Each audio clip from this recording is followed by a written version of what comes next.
Hi everyone, today you would have got in your SSP folder this little card, the little visual prompts card with the numbers 1 to 5 across the top. With this amended, this should be spit, and a little pack of cards as well. So these are all the SSP cards. Now there are quite a few things you can do with these little cards. This is little Miss Emma card, and I'll explain her later.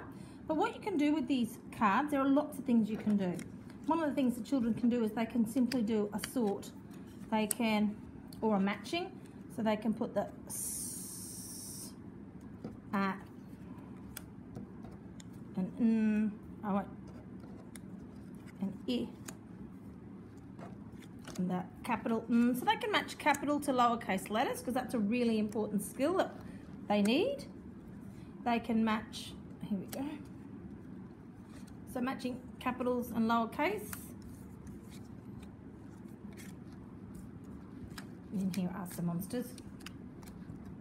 So they can simply do this. First of all, can match the capital letters to the monsters.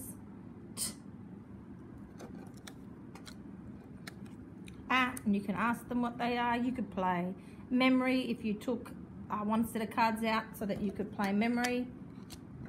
Or you can play memory with 3. You have to turn over 3 cards. So lots of little games you can play. Alright, so one of the games they can do is match the monster to the uppercase to the lowercase. That's a really important skill. You could just do that and that would be fine. Another thing you can do is this, is that the children with the card, I'll just find these other monsters, they can simply make whatever words they like. So, say they wanted to make tap, they can make it a couple of different ways. They can go tap,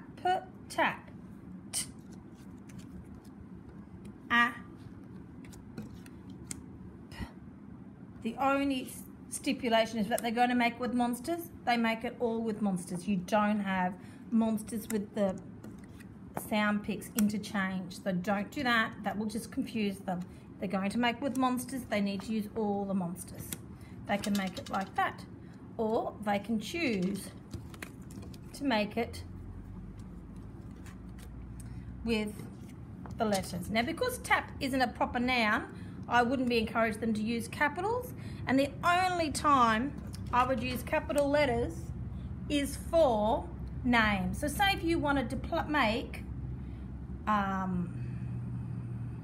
Stan, well, then you could use your capital S.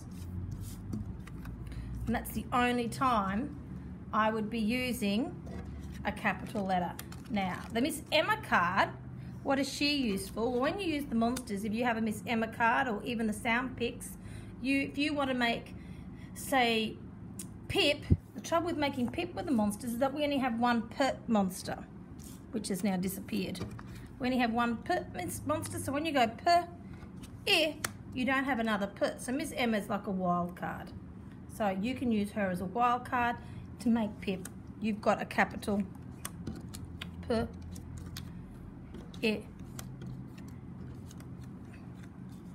per. Now the other thing you can do with this is you can do lots of sound substitution. Okay, take away the p, put in a n. You can do this with monsters or with the sound picks. What's your new word? Nip. You could slide them along. Put a s in the front. What's your new word? Snip. Take away the I, put in an a. What's your new word? Snap. Take away the s. What's your new word? Nap. Take away the p, put in a t, if I can ever find a t, and your new word is nat. How can we fix nat so that it shows it's his name? Take away the lowercase and put in uppercase. And there are lots and lots of different things that you can do with this activity.